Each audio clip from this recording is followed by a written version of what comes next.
Hello there, just before we get into today's video, why not check out a new channel from me called Biographics? Want to know all the details about some of history's most famous battles and wars? Come join me on Biographics. From Sherman's March to the Sea to Operation Barbarossa, if it's got people fighting each other, we'll cover it. There is a link below. I hope to see you over there. And now, today's video.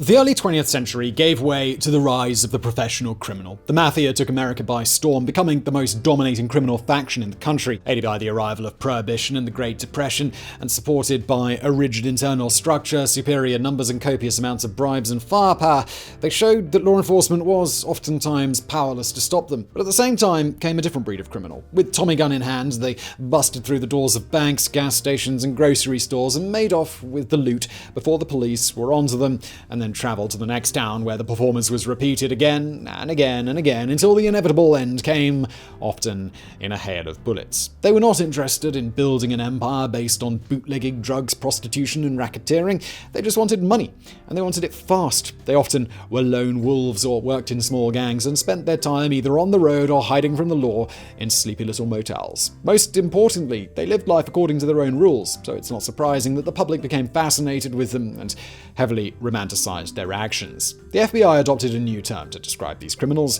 public enemies. But then along came John Dillinger, bank robber extraordinaire, and the government needed a better phrase to describe the most wanted, most dangerous man in America. So, John Dillinger became public enemy number 1.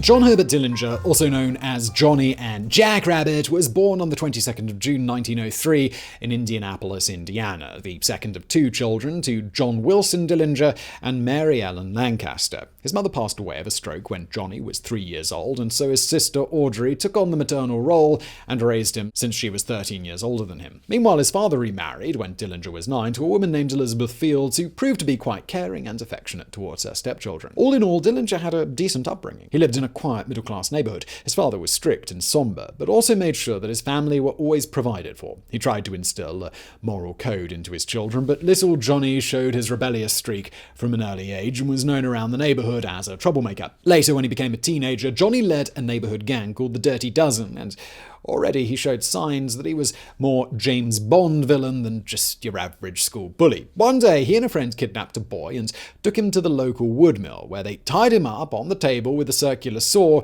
and turned it on, slowly pushing him towards the saw. They eventually stopped and let the boy go, but not before scaring the living daylights out of him. Johnny first got into trouble with the law when he and his gang were caught stealing coal from Pennsylvania railroad cars and reselling it in the city. He was taken to juvenile court, where he displayed the same contempt for authority that he showed his father. Even so, the judge was of the boys will be boys mentality and let Dillinger off the hook following a stern lecture, probably with some finger-wagging involved, because we all know that that works perfectly. Seeing his son set on a path of destruction, John Dillinger Sr. decided to move the family to a small town, hoping that it was the glitz and glamour of the big city that was making Johnny act recklessly. Therefore, the Dillingers sold all their property in Indianapolis and moved to a farm in Mooresville, Indiana. The rural change of scenery did nothing to quell Johnny's rambunctious spirit. By Christmas, he had dropped out of high school and started spending most of his time in the pool halls of the nearby city of Martinsville, occasionally heading back to Indianapolis. In 1923, Johnny got into trouble with the law again when he was pulled over after stealing a car for a joyride. He tried to bluff his way out of it, but he could see that the officer wasn't buying it, so he made a run for it on foot. Now that he was wanted by the cops, Dillinger knew that he couldn't return home, so instead, he enlisted in the United States Navy. It probably won't shock you to find out that John Dillinger didn't exactly thrive in the strict disciplinary environment of the armed forces. He served for a few months on board the USS Utah, one of the battleships that would be destroyed during the attack on Pearl Harbor 2 decades later, before jumping ship while docked in Boston and going AWOL. Just 5 months into his naval career, Johnny received a dishonorable discharge and returned to Indiana. 1924 was a pretty big year for Dillinger. First off, he got married in April to 16-year-old Beryl Hovious. The two of them moved moved out of his father's farm and relocated to Martinsville, where they lived with Beryl's parents. Johnny found work as an upholsterer and even developed a budding sports career as a shortstop for the Martinsville baseball team. But even though Dillinger occasionally dabbled with the idea of a regular, honest life, it never really stuck, and he had 2 more run-ins with the law that year. First, he was caught with 41 stolen chickens, but he managed to get off without any serious repercussions. The same thing can't be said for his second arrest, though. On September the 6th, 1924, Dillinger and a friend he met on the baseball team, Ed Singleton, decided to rob a grocer named Frank Morgan. Dillinger, armed with a .32 caliber pistol and an iron bolt wrapped in a handkerchief, attacked Morgan on his way home while Singleton waited in the getaway car. Even though Dillinger delivered several blows with the bolt, the grocer fought back and made a lunge for the pistol. The weapon went off during the struggle, and even though nobody had been hit, this caused Johnny to make a run for it, only to discover Singleton had already driven away when he heard the shot. Both men were arrested. Because Dillinger had no criminal record, he was convinced by his father and the local prosecutor that he would receive leniency if he pled guilty. This was a mistake. The judge was not taken in by Johnny's wily ways, and he threw the book at him, giving the 21-year-old Dillinger the maximum sentence of 10 to 20 years in prison. Meanwhile, Singleton received less than 2 years, but he had his own gruesome reckoning one night when he drank himself into a stupor and passed out on the train tracks, only to have his head completely turned to mush by a passing freight train.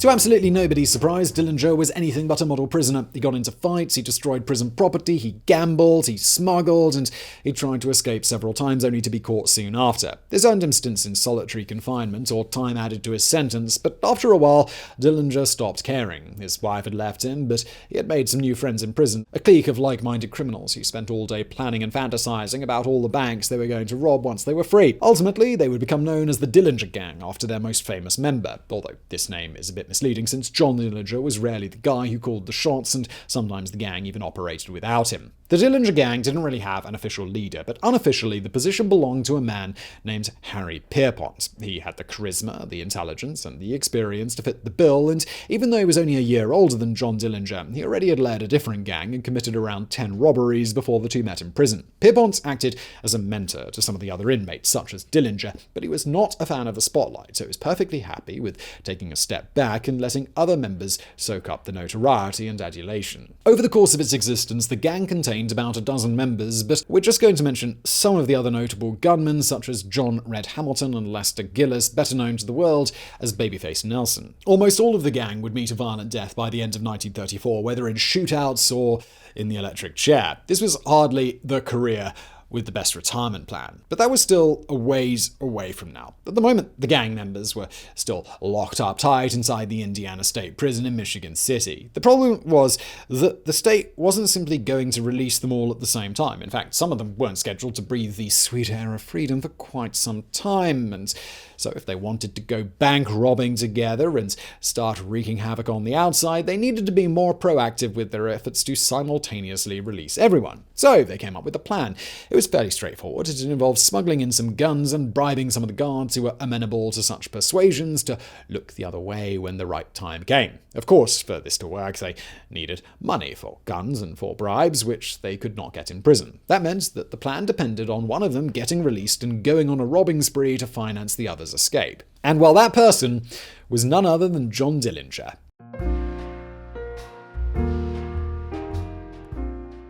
In May 1933, Dillinger was paroled after 8.5 years in prison, and he was given the task of putting the money together to fund the prison break. But Dillinger was the most inexperienced member of the group. He might have spent the last decade talking about bank robberies, but he never actually committed one. The others taught him everything they knew, and Pierpont put him in contact with some of his accomplices on the outside, but we all know there's no substitute for first-hand experience. This is why Dillinger's first robbery wasn't exactly headline news. Just a couple of weeks after his release, he and his cohorts hit a supermarket and walked away with the kingly sum of $100. At this rate, it would have been faster if the remaining gang members simply served their sentences, but fortunately for the budding Dillinger gang, Johnny was a fast learner. The second target, the new Carlisle National Bank in Ohio, was a smashing success, and the robbers made off with $10,000. That was quickly followed by a supermarket robbery worth another $3,600, and then another string of robberies all across Ohio and Indiana. Dillinger proved to be a natural, and before long he was entering every bank with the cool swagger that made him famous around the entire country. But despite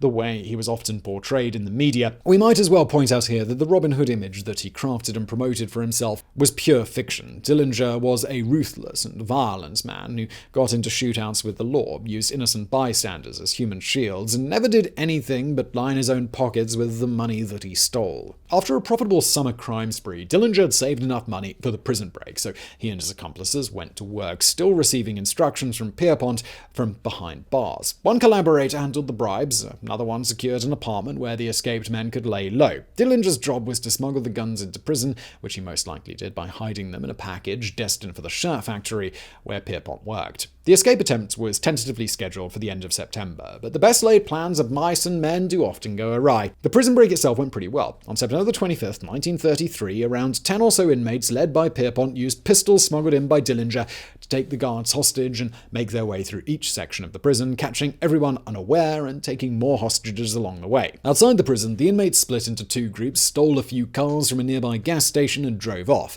Eventually, after losing the cops, they reunited with the rest of their accomplices in their safe house in Hamilton, Ohio, but they soon noticed that somebody was missing. Where was Johnny? As it happened, just a few days earlier, Dayton police had caught up to Dillinger after he robbed a bank in Bluffton. They had arrested him, and he was currently in the county jail in Lima, Ohio, awaiting trial. Now, a different gang of crooks might simply have enjoyed their own freedom and let Dillinger take the fall alone, but this bunch was loyal, if nothing else, and Pierpont immediately went to work on a new plan, this time to get Dillinger out of lockup. This one wasn't as sophisticated as the first one. After all, the Lima jail was hardly a maximum security facility. On October the 12th, Pierpont and three accomplices, Russell Clark, Charles Mackley, and Harry Copeland, entered the jail posing as Indiana officials there to take Dillinger back to the state prison in Michigan City. The only people present were the sheriff, his wife, and a deputy, so when the sheriff asked to see their credentials, Pierpont simply pulled out a gun and shot him in the stomach. The others got the cell keys and freed Dillinger. They locked everybody else inside the cell and let the sheriff bleed to death as they made their getaway. Finally reunited, the Dillinger Gang was officially open for business.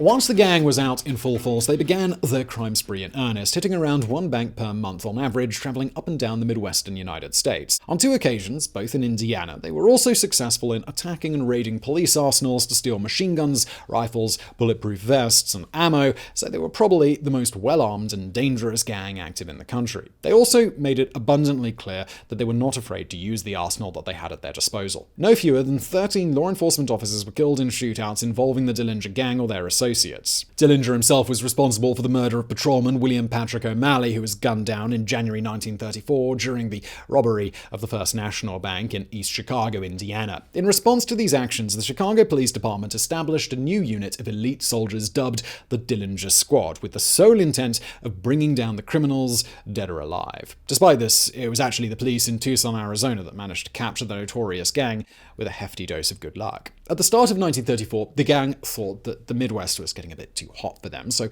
maybe it was time for a change of scenery. They headed south to Florida and then traveled west all the way to Arizona. In late January, some of the gang members were hiding out at the Hotel Congress in Tucson when it caught fire. They were forced to leave immediately, abandoning their suitcases. One of the criminals even tried to pay the firefighters to go into their rooms and retrieve their luggage, but this idea blew up in his face when one of the firefighters, who was a detective story buff, recognized him and alerted the police. The robbers were arrested that same day. Neither Dillinger nor Pierpont was among them, but the authorities correctly surmised that they would be close by, hiding in different hotels. Pierpont was caught during a staged traffic stop, while Dillinger was arrested by police officers waiting in his bungalow. And just like that, almost the entire crew was in custody. So, well, was this the end of the Dillinger Gang? No.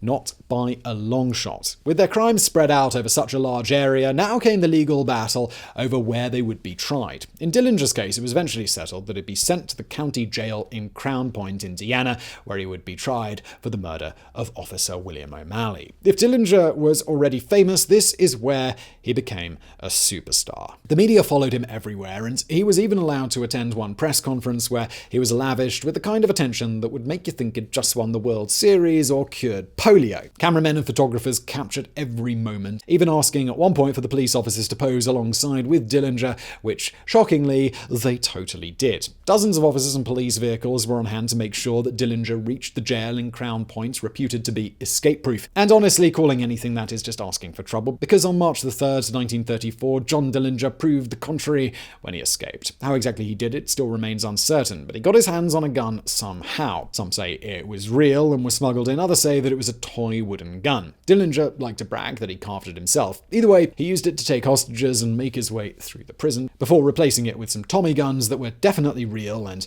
freeing another convict named Herbert Youngblood, who was eager to get in on the action. Together, the two of them, plus a deputy and the prison mechanic, drove off in the sheriff's car. After a few hours of driving, the car stopped on the side of the road and the two hostages were let go. Dillinger gave them a few bucks to make their way back to town, and with a big grin on his face, he told them, "I'll remember you at Christmas." Unbeknownst to Dillinger, however, that was one promise that he would not be able to keep.